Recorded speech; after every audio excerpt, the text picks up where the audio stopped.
semuanya, selamat datang di Ikutan Podcast. Assalamualaikum dulu atuh. Maaf ya. Oke, ulang. Assalamualaikum semuanya, selamat datang di Ikutan Podcast. Biwon di sini. Oke, Biloy di sini. Sekarang kita mau ngapain sih, Bun? Mau ngobrol sama siapa? Dan mau ngobrolin apa sih? Jadi, malam ini kita bakal ngobrol nih sama bintang tamu. Dan bintang tamunya ini kuliahnya di luar negeri loh. Wah, di luar negeri. Di mana tuh, di mana? Di London, Amerika. Oh, Korea ya. Di mana? Kasih tahu dong. Oke, langsung aja ya. Assalamualaikum Kania. Waalaikumsalam, Biwon. Assalamualaikum, Kania. Waalaikumsalam juga, Biloy. Wah, kita kedatangan tamu spesial nih. Spesial apaan? Biasa aja kok. Apa kabar, Kak? Alhamdulillah, kabarnya baik. Kalian gimana? Kalau kata anak-anak sini, alhamdulillah, luar biasa, Allahu Akbar. Masya Allah, semangatnya luar biasa. Kalau kata anak sini, semangatnya itu juara. Masya Allah ya, baru opening aja udah semangat. Jadi penasaran, kakak punya cerita apa aja ya? Banyak dong aku punya cerita. Biloy mau diceritain apa? Si kancil anak nakal? Atau singa dan tikus? Tadi kata Biwon, kakak kuliah di luar negeri. Di mana tuh kak? Di Korea bukan? Ye, nih anak Korea mulu. Hih, sirik aja. Iri bilang bos. Orang nanya ke Kania, ya nggak kak? Boleh kak dijawab? Iya Bil, ini dijawab ya. Nggak di Korea kok. Kuliahnya di Al-Azhar Kairo, Mesir. Kalau negara Korea mah target buat jalan-jalan. Masya Allah, Mesir, Kairo, yang ada di ayat-ayat cinta. Wah, keren banget kak. Iya Bil, di Kairo. Yang ada di film-film ayat-ayat cinta, ketika cinta bertasbih. Bisa ketemu Muhammad Salah dong. Alhamdulillah, nggak ketemu juga lihat. Sama kok kita lihat di TV. Tunggu. Kakak bisa ada di Mesir, itu pasti ada ceritanya. Nah, gimana tuh kak bisa sampai tiba-tiba ada di Mesir? Apa tiba-tiba langsung, celing, aku ada di Mesir? Dikata Doraemon kali ya. Gimana tuh Kak ceritanya? Banyak step by stepnya, banyak rintangannya, banyak perjuangannya. Yang pasti buat diri sendiri sih ngerasanya nggak semudah itu. Kalau disuruh langsung cerita, suka bingung harus cerita dari mana. Coba deh tanya, ntar aku jawab. Proses mana dulu nih? Nah, mulai dari kecil deh. Apa sih impian masa kecil kakak? Kalau dulu aku pas masih kecil suka menghayal jadi pramugari. Kocak ya? Coba deh. Kakak punya impian apa pas masih kecil? Kalau Biloy suka ngayal jadi pramugari, kalau aku ngayalnya jadi dokter. Kayaknya kebanyakan anak kecil pengen jadi dokter nggak sih? Tapi ya gitu Bil. Nyasarnya ke sini. Alhamdulillah banget sih. Emang ya, jadi dokter tuh kayak cita-cita mainstream gitu ya? Terus kalau kakak pengen jadi dokter, kenapa sekarang bisa di Mesir? Nah, Bil, yang aku lakuin itu jauh banget dari kata memperjuangkan cita-cita. Karena lulus MTS aja nggak pengen lanjut sekolah. Kenapa tuh kak? Kok nggak mau? Terus respon dari orang tua kakak gimana pas kakak nggak mau sekolah? Apa kakak punya tujuan lain. Sehingga kakak bisa sampai di Mesir sekarang. Bisa mengejar cita-cita tanpa harus sekolah formal mungkin yang kakak pikir. Jadi pas lulus MTS itu lebih milih buat pergi ke Jakarta karena kebetulan punya kakak di sana. Terus aku bilang pengen ikut kerja biar punya banyak duit. Tapi sama kakaknya malah dimasukin ke rumah Quran. Jadi pada bilang, Nia nih tersesat di jalan yang benar. Respon orang tua pasti pengen anaknya sekolah. Kenapa sih gak sekolah aja deket rumah? Terus aku bilang, pokoknya mau jauh dari rumah. Apalagi respon guru, Kurniasih, kamu ini pinter-pinter gak mau sekolah. Nanti masa depan kamu gimana? Berarti masuk ke rumah Quran. Di sana kakak punya kehidupan baru. Dan apa waktu itu kakak siap? Kakak langsung nerima kehidupan itu, dimana kehidupan pondok itu pasti kakak menghafal. Dan sekarang kakak ini seorang hafizah, betul? Itu gimana kak? Dulu pas masih SD sampai MTS, aku ngerasa hidup sebagai anak yang bandel luar biasa.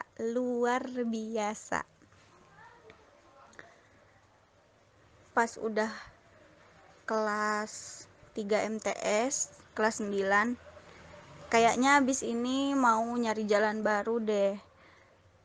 Mau nyari titik balik buat bener kayak gitu.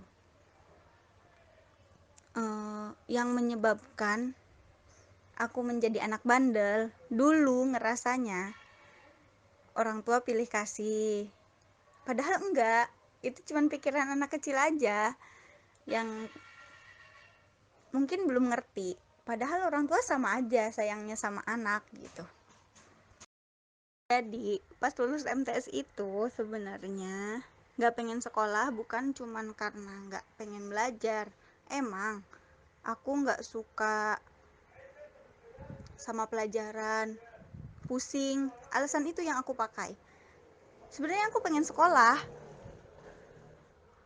tapi gak pengen deket orang tua, pengen ngerasain yang namanya coba ketika nanti aku jauh, apa aku bakal dirindukan. Di rumah Quran menjadi titik balik yang sesungguhnya, yang membuat diri aku sekarang seperti ini. Tadi Biloy bilang, wah seorang hafizoh. Enggak Bil, belum, doakan aja ya. Pertama kali masuk rumah Quran tanggal 21 Juni 2014. Waktu maghrib disambut sama nyanyian Wali yang judulnya Dia Gadis Berkerudung Merah. Yang itu, ya Allah, rasanya bahagia banget. Baru di tempat itu, satu-satunya tempat yang aku bisa betah dalam jangka waktu cuma 1 jam. 1 jam aku di situ, 1 malam deh, langsung betah. Nah, pertama kali masuk rumah Quran itu masih ingat banget tanggal 21 Juni 2014,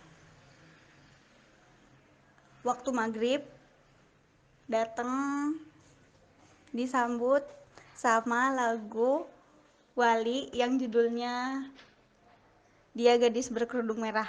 Itu emang aku hari itu pakai baju merah semua dari atas nyampe bawah, tapi dengan itu aku merasa nyaman. Nah, dengan segala rintangan, tahsin, aku paling lama dari teman-teman. Aku 6 bulan ngafalnya, aku juga termasuk lama. aku ngafal selama 2 tahun. Terus, nah karena aku santri beasiswa, jadi aku ngajar itu 2018 di Rumah Quran Stan. Nah, dari sini nih, karena udah selesai pengabdian, rasanya kan pengen kuliah. Tapi kan tadi nggak sekolah kan SMA-nya. Jadilah aku itu pas 2018 ikut ujian kesetaraan paket C yang harusnya sih lulus 2017. Biiznillah ada teman yang kuliah di Mesir, lulusan rumah Quran juga. Terus bilang, teteh daftar aja ke sini gitu. Nah, dicoba deh. Alhamdulillah, akhirnya keterima di sini. Nah, perjuangan buat keterima enggak? Perjuangan pendaftaran dulu. Daftar sendiri lewat link. Karena nggak paham apa-apa. Terus pemberkasan sendiri, datang ke UIN, nyari gedung, nyari ruangan, sehari sebelum tes. Besoknya, kemudian itu hari Sabtu. Akhirnya datang lagi pagi, tes dengan ketidakmampuan yang dimiliki, dengan songongnya kalau bahasa anak sekarang. Lo pede banget sih, nggak bisa ngapa-ngapain kok daftar. Berarti kayak modal yakin aja dulu ya Kak, keyakinan buat ikut tes. Wah, itu gimana Kak bisa yakinin diri sendiri buat bisa ikut tes? Biar mau gitu, biar mau mencoba. Betul banget Biloy, betul banget. Asal yakin. Bukan yakin sama diri sendiri aja ya, yakinnya sama Allah juga. Prasangka kitanya sama Allah dibaikin terus, sholawatnya digetolin terus, pokoknya bismillah bismillah bismillah gitu ya. Jalanin aja apa jalan yang ada depan mata, yang nanti mah nanti gitu. Masya Allah, bener banget. Kan Allah itu tergantung prasangka hambanya. Banyak belajar banget sih pas lagi tes, cerita pas tes ya. Ini tuh kayak ketemu teman baru yang mereka itu satu pesantren barengan. Aku datang sendirian dengan PD-nya datang. Oke, kamu ruangannya di sini. Itu setelah berkeliling-keliling nyari ruangan. Ketemu mereka. Mereka nyiapin semuanya, kayak mereka ngafalin, mereka pokoknya mempersiapkan segalanya dengan matang. Terus ya Allah, kok aku nggak ngapa-ngapain ya, dan nggak tahu mau ngapain. Sampai akhirnya tes tulis itu aku ngisi seadanya, yang kata orang itu adalah yang paling penting, kayak ngisi nulis cerita gitu. Aku tuh nggak ngisi, cuman ngisi 2 baris yang seharusnya itu banyak, 1 halaman. Udah lanjut tuh ke tes lisan. Tes lisan disuruh baca kitab, baca cerita, disuruh ngertiin, nggak tahu, malah bilang, ustazah saya ini nggak bisa bahasa Arab gitu. Tapi alhamdulillah tes Qurannya lancar. Di situ kayak alhamdulillah nggak malu-maluin banget.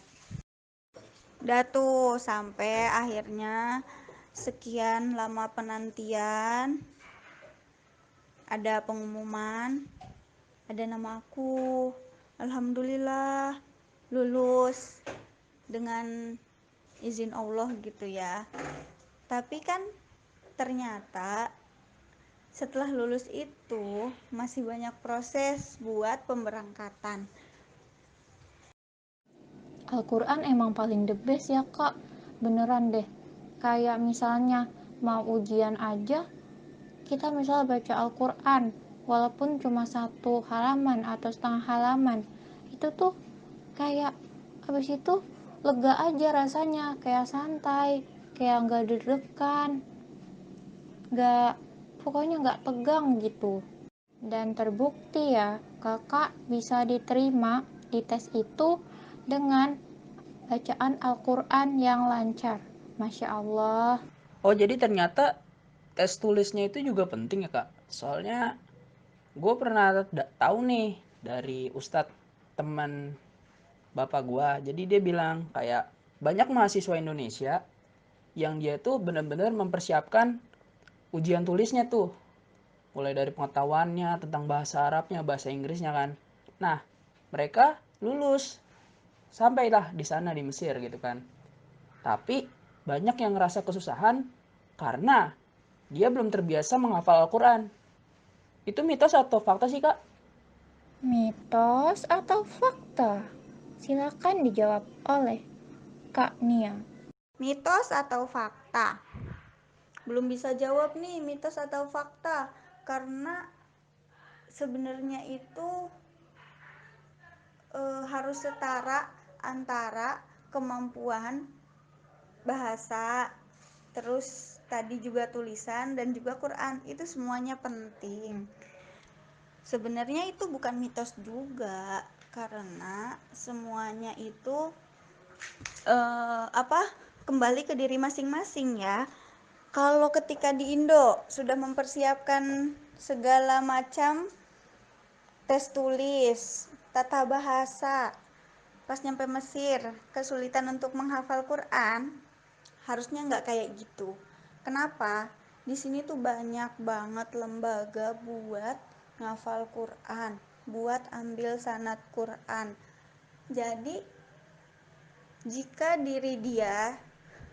dirinya sendiri meniatkan untuk ngafal Quran, Allah pasti kasih kemudahan itu gitu, dan gak bakal mungkin diberikan kesulitan untuk orang yang ngafal Quran gitu.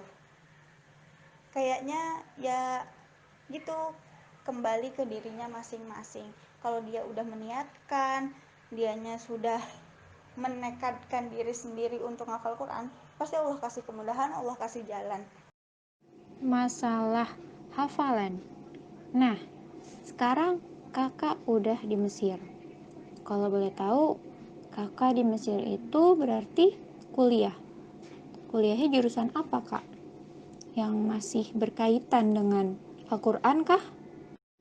Dan gimana kakak bisa mempertahankan hafalan kakak? Itu tuh yang paling sulit, ya kan Kak? Karena hafalan itu mudah, yang sulit itu menjaganya. Sedih banget deh. Iya nih, ngejaga itu susah banget loh. Kayak masak Indomie, ditinggal bentar, tiba-tiba diambil adek. Yeh, masalah emi, lu curhatin di sini. Sekarang aku di Mesir udah tahun kedua, yang artinya aku semester 2 dan aku jurusan Syariah Islamiyah, lebih ke fikih gitu. Terus kalau ditanya, Kak, kok udah 2 tahun di Mesir tapi masih semester 2? Kan kalau di Indonesia harusnya ada semester 4. Karena tahun pertama di Mesir itu persiapan bahasa, baru tahun kedua itu kuliah. Jadi kalau kuliah di sini itu 5 tahun, kuliahnya 4 tahun, di awal persiapan bahasanya 1 tahun. Terus masalah menjaga Al-Quran, menjaga hafalan, wallahi ini masalah terbesar dalam hidup aku dan paling malu untuk dibicarakan sebenarnya ya. Kenapa?